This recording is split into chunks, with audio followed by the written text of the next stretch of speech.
Okay, so I'm going to talk about, I guess, strategy in a garden on how you deal with weeds, how you develop a perspective of, I guess, like co-gardening with weeds, and then also talk about composting, soil enrichment, and I found this in the garden today. If anybody knows what kind of seed this is the pod and this is the seed. Post a comment. So I also found this. I don't know what it is, but it's something that's grown up through a piece of plastic trash. I found it in the compost. Alright, anyway. So you can see down here, I have a garden in the front that runs along the front of the house, and then there's a piece down here, and I'm working on getting to where that wraps all the way around the house. And then there's a garden on the side of the house, there's a small garden in the back, and then there's just some little spots here and there where we've planted different seeds or trees. So when I started gardening here, I was having a lot of health trouble, so I wasn't able to keep up with it, really consistently.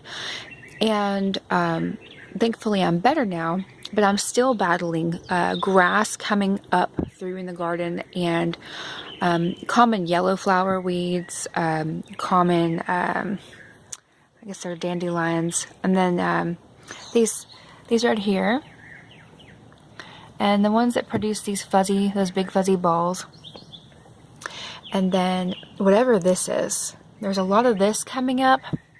It spreads out like that, the same way that these do, and they're kind of pretty. They get these extremely tiny purple flowers. This is a lot of weeds and pretty ground cover. Like this is a ground cover that's really quite beautiful. But it kind of takes over. And then you can see I have some cilantro in here, which I'll talk about that more in a little while. This bucket is mostly clippings of mint, different varieties of mint that I have on this front piece down here.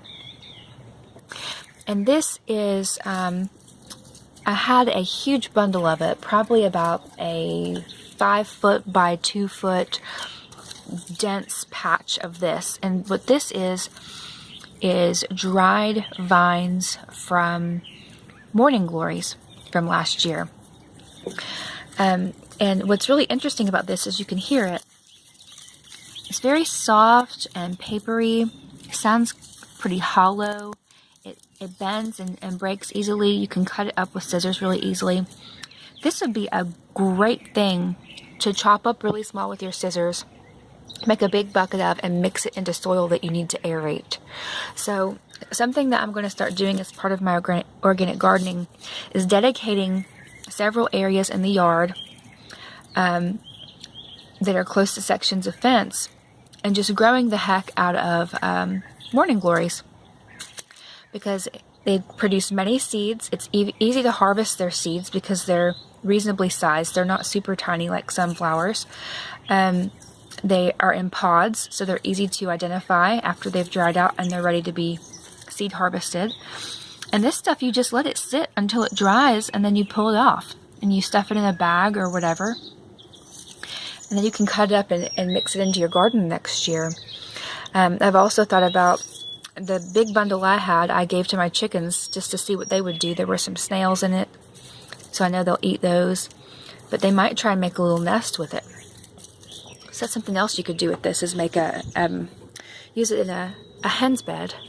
So, okay, so weed theory. Okay, some people look at a garden and they totally freak out about weeds. If you look at my garden, you'll see a lot of weeds.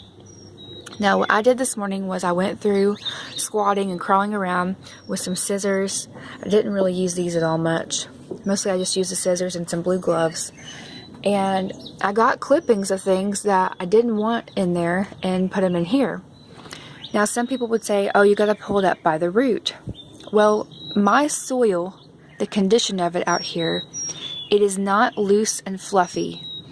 There are some spots that are getting to be that way, but it's not uniformly that way yet. So rather than fight with the ground and try to pull up the roots of these plants, what my theory is, these plants, all of these here and here, they grow faster and they are more resilient than the things that I am trying to grow in there. They produce leaves and foliage and stems and flowers very rapidly. Even when you cut them back frequently, they come back rapidly. They handle soggy soil well, they handle drought well, and they just are fast producers. And something that I learned whenever I was reading this book about poisonous plants is that a lot of the things that we consider weeds are often extremely, extremely dense in nutrients. They're also poisonous, or they make you sick. And before I got into gardening, I thought, well, why would we have so many things that we can't eat, but that are rich in nutrients? And I read a quote once that someone said, plants are the world's greatest chemists. And if you study root systems and the way the roots go into the ground for a lot of these types of plants, their root systems are really beautiful. They are extremely good at making deep roots, at spreading out their root systems, and they extract nutrients from soil that your more desirable plants, like your edible plants or your vegetables or your fruits or whatever, or maybe even some of your flowers and herbs, they are often, these weed type plants or these rapidly growing plants, they're excellent at deterring bugs. You often never see them with any sort of bug damage.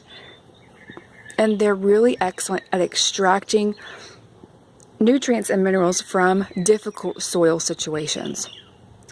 So the way I see it is, these weeds, these so-called weeds, they're in my garden right now because my soil is not ready to support the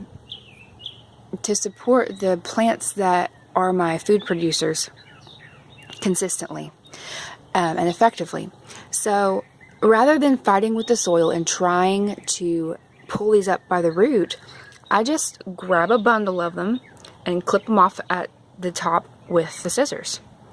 And what I'm going to do is I'm going to grind this stuff up, turn it into compost, set it in the sun in a bucket of water, make it into compost tea or leaf tea, and water my garden with it. And it's going to take all those nutrients and all those natural bug deterring, pest deterring compounds. It's going to protect my crops that I'm trying to grow, and it's going to add aerated, fluffy material to my soil. And that's just the cycle that I'm going to do. So rather than going into my garden and going, oh, look at all these weeds, I got to try to dig them up by the root, I got to try to kill them, I got to try to poison them, and then go to the store and spend money on fertilizer, what you got to realize is these are your pest controllers and these are your fertilizers. And they're growing right there for free in your garden. So anyway, that's how I look at weeds. That's how I deal with it. I see it as God's just natural plan for tools for us to use to condition soil and turn it into what we need it to be to grow whatever food we might need to grow. These are our helpers, you know, and we should consider them to be valuable. There are some weeds that are just, you know, you don't want them in there at all. And once my soil gets to the right consistent condition for growing what I want to grow, then these aren't really going to be hard to, you know, remove, because I'll just be able to go like that and pull it right out, and the root will come with it because the soil will be loose and fluffy. So anyway, see your weeds as friends, and organic gardening will be much more successful, a much happier process. Waste not, want not, right? Okay. Well, God bless and have an incredible day. Bye-bye.